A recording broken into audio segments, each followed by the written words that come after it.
വേർപ്പുടൽ വാർക്കണ നീരു എന്തു പറ്റി?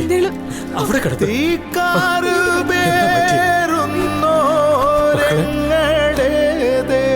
എന്താ പറ്റി അവൾക്ക്?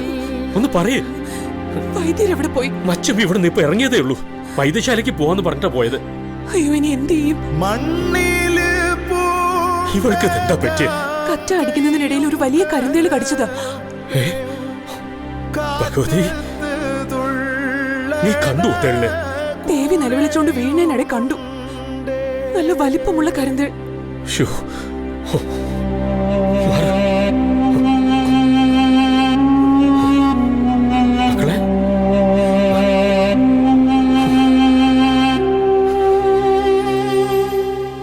കരിന്തേളുടെ വിഷോ, സൂക്ഷിക്കണം. പാമ്പിന്റെ കാടിനെ കരിന്തേളിനെന്ന് കേട്ടിട്ടുണ്ട്. കരിന്തേളിനെ കടിക്കാൻ കണ്ട സമയം വൈദ്യരണ്ണൻ സ്ഥലത്തുമില്ല. ഇനി നമ്മൾ എന്ത് ചെയ്യും?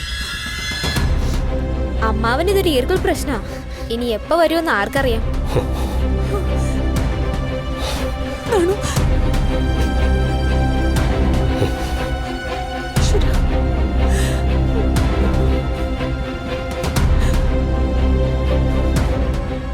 സമയം വൈകും തോറും അപകട. ഇപ്പോഴേ നാടിക്ക് അനക്കില്ല. എന്ത് ചെയ്യണം എനിക്ക് ഒരു രൂപവുമില്ല. നമുക്ക് വേറെ ഏതെങ്കിലും വൈദ്യരെ വിളിച്ചാലോ? അങ്ങനെയാണെങ്കിൽ ഒട്ടും വൈകണ്ട. കഴക്കൂട്ട ഭാഗത്ത് വിഷകാരി ഉണ്ടെന്ന് കേട്ടിട്ടുണ്ട്. പേരറിയില്ല. നാണു, അയലത്തെങ്ങാനും പോയി കാര്യം അറിയിക്കും. അമ്മേ, 2 വെറ്റിലയും കുറച്ച് തുളസിയിലയും മഞ്ഞളും എടുത്തു തരിക. അമ്മേ, സമയം പാഴാക്കരുത്. സമയവും ഒരു ഔഷധമാണ്. വേഗമാകട്ടെ.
കുറച്ചു വെള്ളം.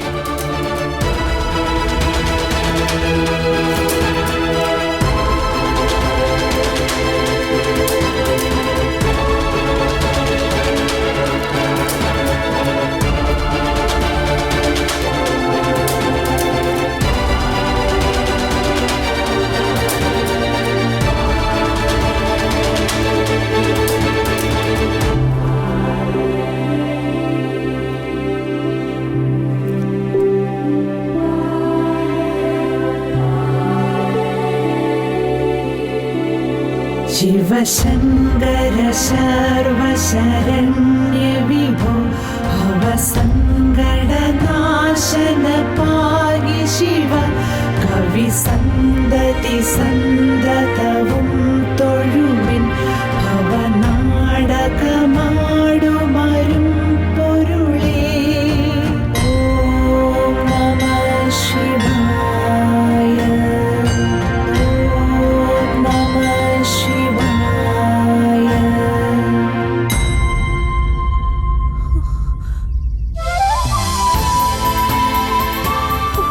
അതാ ദേവി കണ്ണു തുറക്കണേ.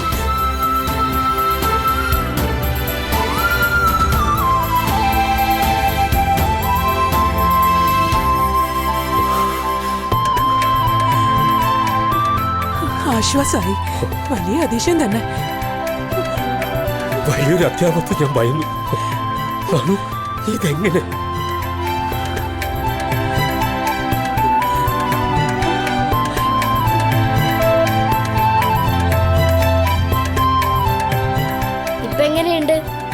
കാലിലെന്തോ കടിച്ചത് മാത്രമേ ഓർമ്മയുള്ളൂ.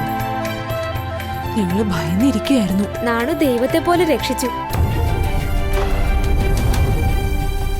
നാണു, നിനക്ക് ഈ സിദ്ധിയെല്ലാം എവിടുന്ന് കിട്ടി? ഞാൻ ധന്വന്തരി ഭഗവാനെ ധ്യാനിച്ചുകൊണ്ട് പ്രകൃതിയിലെ പ്രസാദം കൊടുത്തു. അത്രേ ഉള്ളൂ. കരിന്തേളുടെ കടിയേറ്റ് പലർക്കും മരണം സംഭവിച്ചിട്ടുണ്ട്. ആ കരിന്തേൾ എങ്ങോട്ട് പോയമ്മേ? അരിശം കൊണ്ട് ഞാനതിനെ തല്ലിക്കൊന്നു. വേണ്ടായിരുന്നു. തേളിനറിയില്ലല്ലോ അതിന് വിഷമുണ്ടെന്നും കടിക്കരുതെന്നും. പാവം, അതിനെ രക്ഷിക്കാനായില്ല.